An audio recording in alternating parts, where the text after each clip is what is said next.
This is a TalkStation original podcast. Let's start off with weather. It's interesting. You have to be a meteorologist as well as an agronomist, don't you? Well, this is true, and that's why a lot of farmers do rely on the meteorologist or the weatherman in their area to get the weather forecast correct. And, here we are. We had frost on the ground. There we are pre-recording this program Friday morning, but we had a little frost on the ground this morning. Yes, we do. I had to scrape 2 windshields on my way here this morning. Okay, what about the leaves? Do you have to scrape any of the? No, usually the leaves that come out this early are going to be hardy enough that they will be able to handle the light frost. Now, if we get down into the mid-20s or below that, then we'll get some frost damage or some cold damage on those leaves. There was a period of time, there was 1 year where I think we had a major cold snap. Yeah, and it did a lot of damage, did it not? Yes, we did. We've had a couple of years in the 20 years that I've been an extension agent, and usually that cold snap comes at the end of March or early April after a lot of plants have already leafed out. Mm-hmm. 1 year that I remember, I was still working in Johnston County, and we had a really hard freeze, and it set all the grapevines back. So the grapes were about a month late getting established that year. Well, so this is not really a shock as far as the temperature is concerned, because you've pointed out on numerous occasions every region of the state and of the country, of course, has a frost. We all have a frost freeze date, and it all has a variation. Ours has a 2-week variation here in Carteret County. The further inland you get, they can be a little bit more accurate. So usually it's between 4 and 7 days. But here in this far east, ours varies by about 2 weeks. Okay, I'm going to ask you to get into the meteorological, I'll spit that out, observation here. Why is it so broad in the coastal region? It's not necessarily the meteorological part. Thank you. Struggling with that same word. As much as it is the hydrology. Because we have more moisture in the air, our temperatures are more moderate than they are further inland. So the drier the environment is, the less the temperature can vary. Or the more the temperature varies, the drier the air is. So right here on the coast where we've got the ocean to amplify our humidity, our temperatures aren't going to get as cold during the winter. They're not going to get as hot during the summer, but we're going to have that humidity that's going to amplify the cold and amplify the heat when it comes to our bodies. Very interesting observation. We're talking with Shawn Banks of Carter Cooperative Extension Agency. Again, to remind you, there's an extension agent in every county of North Carolina, not just eastern North Carolina. Okay. All right, Shawn, the temperature we had today then basically was nothing to be concerned with. It wasn't really that bad. The plants, like I said, the plants that leaf out this time of the year are usually expecting a cold temperature to hit again, because they're used to that cold temperature coming a little bit later. There will be some that are going to leaf out now. For example, my hydrangeas are starting to leaf out. Mm-hmm. They weren't damaged by today's cold, but if they fully leaf out and then we get temperatures in the low 30s, they'll probably have some frost damage on the upper leaves. When is our frost-free date here in Carteret County? March 20th, give or take about 2 weeks. Okay, give or take 2 weeks. And then it's interesting. I just want to remind folks, just south of us, Onslow County, their frost-free date is a different. In Jacksonville, their frost-free date is March 20. It's either 22nd or 24th. Wow! All right, we're talking with Shawn Banks. Very interesting, and it varies from the coastal region to the Piedmont region. Yeah, it'll vary all the way. I mean, the days are going to change and get later and later the further inland you go. All right. Let's talk about the activities that we should take advantage of right now with this cold snap related to pruning. Well, right now is a good time to go ahead and, if you haven't already done your pruning, go ahead and wrap up your pruning. Do it today. It's nice and cold. Do it this weekend, hopefully in between rain showers. Is it going to rain? Well, I've got 50% on Saturday and about 75% on Sunday. So probably Sunday, maybe not on Saturday. Okay. But it would be a good idea to go ahead and get any pruning done now, because we're supposed to go through another warm spell and then possibly another cold spell. Maybe not as cold as we were Friday morning, but possibly another cold spell coming in next weekend or a little bit earlier the following week. Okay, and then should we stop worrying about pruning? I know that you can prune throughout the year, based on the variety of plant, but the broad pruning is done right now during the cold periods, right? Generally, winter pruning, if you're going to get that winter pruning done, you want to get it done before the plants really leaf out or start to flower. Okay. So you want to get those done early, usually before the end of March. Oh, so we should have another week or two to finish that pruning up. I've still got some perennials. I've got some lantana that I need to prune. I usually wait until the last minute to prune that, because if we get a rainstorm and then a freeze the next morning, it could kill the crown of the lantana. So I don't want to do that. Okay. But I do have a couple other perennials that I need to go ahead and get cut back and get them ready for the spring growth. Okay. With this cold weather, any problems with probably, and we're going to talk about fertilization here, as a matter of fact. Let's start about that. You've got some programs you're going to be talking about. Fertilization of shrubs and grass? Well, fertilizing trees and shrubs. Trees and shrubs. Right now, as Wait, you have to fertilize trees?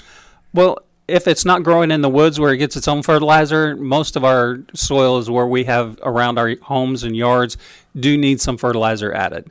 Okay. One way that you can tell is if you look at the plant and the leaves seem to be a little bit smaller or a less dense than what they used to be, then it probably needs to be fertilized. But a good way of verifying that is to take a soil sample from around the plants and send it off to the NCDA to be tested. Okay, now my live oaks do have small leaves, and they have fewer of them right now. As a matter of fact, they're losing them as we speak. Should I worry? I wouldn't worry about your live oak losing its leaves right now. We'll see live oaks dropping their leaves from now until probably the end of April. Do they ever stop dropping their leaves? Well, they're going to drop them occasionally, but right now is when they start cycling out the old leaves and putting on the new leaves. And some trees will drop their old leaves before they put on the new leaves, and some will start putting on new leaves before they drop the old. Are there certain trees that you don't need to worry about? Then we'll talk about the trees that you do need to worry about relative to fertilization. Well, for example, pine trees, and I mentioned live oaks jokingly. And the other one would be crepe myrtle. Do you need to worry about the fertilization of those kind of trees? I would say that all of the trees in our landscapes, because we tend to put more plants in our landscapes than what they would have to compete with if they were in the wild, that yes, I would. And the other thing is we tend to rake up the leaves and get rid of the leaves, whereas that leaf litter provides a very beneficial nutrient load for the plant. As the microbes break down that leaf litter, it releases nutrients back into the soil that can then be recycled and feed the plant.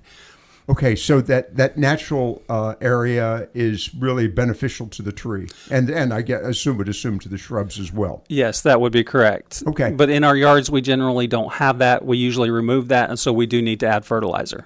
Okay, let's talk about those three trees I just mentioned: the pine, the oak, and the crepe myrtle, or wax myrtle. Actually, crepe myrtle, but wax myrtle. I'm sorry, I want to because the wax myrtle is a very hardy plant. They are very hardy. All three of those are very hardy. And you can tell how well the tree is doing based on, with the pine trees, how long the candles are. The candles are the new branches that are going to be expanding here in the next probably 4 or 5 weeks. Okay. The longer the candle, the better the growing season was. But there's a real problem. Some of those trees those candles are 20 or 30 feet high. How do you know? Well, you get a pair of binoculars and you look. Usually I just look at the ones that are low enough that I can see.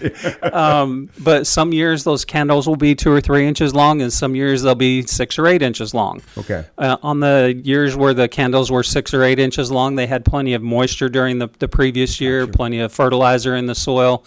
So they grow really well. So the effects on pine trees you're going to see the following year, not necessarily the year that you put the fertilizer down. Those trees tend to be more focused on, with the exception of oak trees, water, moisture. You need a lot of moisture. You mentioned that with the pine tree. Let's talk about an oak tree. An oak tree, I mean, quite frankly, as far as raking up the leaves around an oak tree, that's a futile effort. You might as well just let the oak leaves stay there. I mean, my goodness, it's almost as if the oak tree realizes that the leaves are being raked up beneath it, and it says, "Okay, sorry, we're going to do this again until you give up. Well, that's more of an effort of our futility. We like to have a spotless yard, just kind of like we like to have the carpets vacuumed and cleaned but up. Oak leaves, an oak leaf yard is actually very pretty. But the other aspect of it is it kind of diminishes the need to do a lot of grass cutting too. It does, and a lot of times with a live oak, especially the area underneath the live oak is so densely shaded that most grass is not going to be able to grow under there. So it's better just to let the leaves drop and not have to worry about too much fertilization. But a lot of us have those trees over the top of our grass, and so we want to be able to see the grass, and so we're going to rake those leaves and remove that nutrient load. All right. I want to get to the issue of the roots of an oak tree and a pine tree here in a moment. But before I do, how do you handle the fertilization of a tree? What do you do? How far out from the trunk of the tree do you fertilize, and what kind of fertilization do you put down? And does it vary, say, from tree to tree to tree? Well, it's going to vary based on the soil that you have and what nutrients are already in the soil.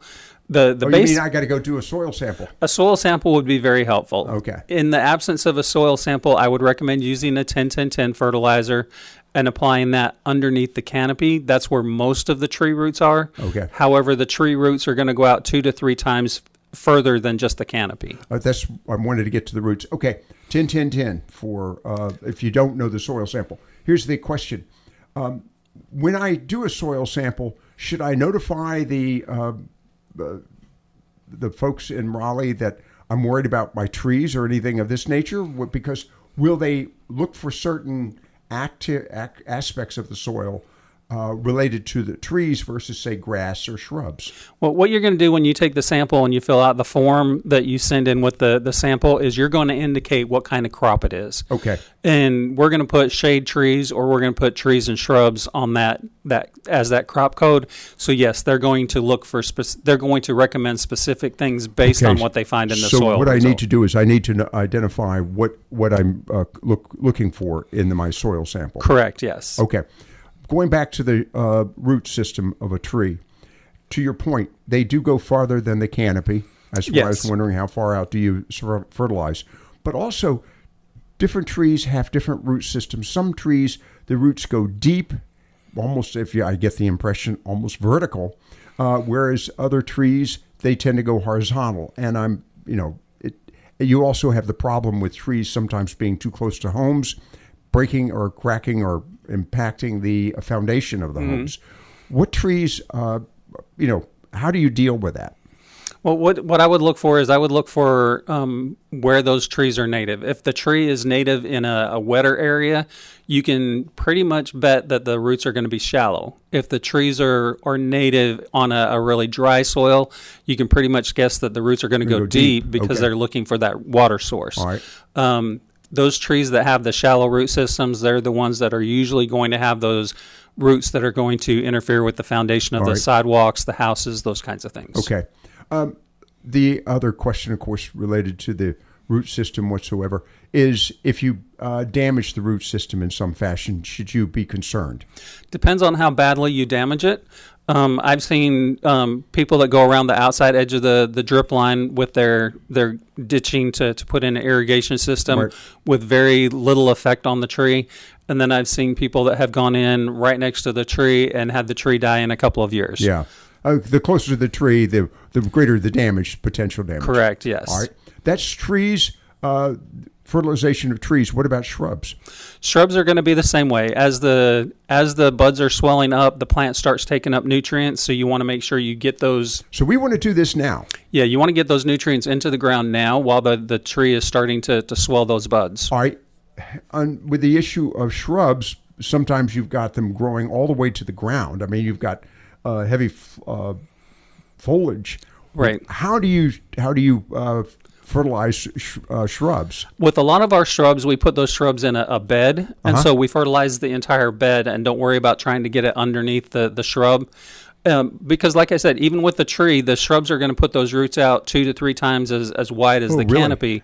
So we can go ahead and fertilize around the shrub, and out a little ways. I wouldn't just put a thin layer of or a thin strip of fertilizer, but spread that fertilizer over a large area and let the shrubs go ahead and collect it. All right. What kind of do you vary the fertilizer based on the shrub? I would, again, if we don't have a soil sample to gauge the type of fertilizer by, I would recommend a 10-10-10. In our area, if 10-10-10 is too expensive, I would go to a 15-0-15 because a lot of our soils have plenty of phosphorus, but they're low in potassium. And so the nitrogen is the first number, phosphorus is the middle number, potassium is that third number. And since potassium is generally low in a lot of our soils lately, I would go with a 15-0-15 or 15-0-14. I'm intrigued by the term lately. Why do you say lately? Well, after we had Hurricane Florence, where we got that 35 inches of rain, it washed a lot of the potassium out of the soil, but phosphorus is very stable in the soil. That was 2018.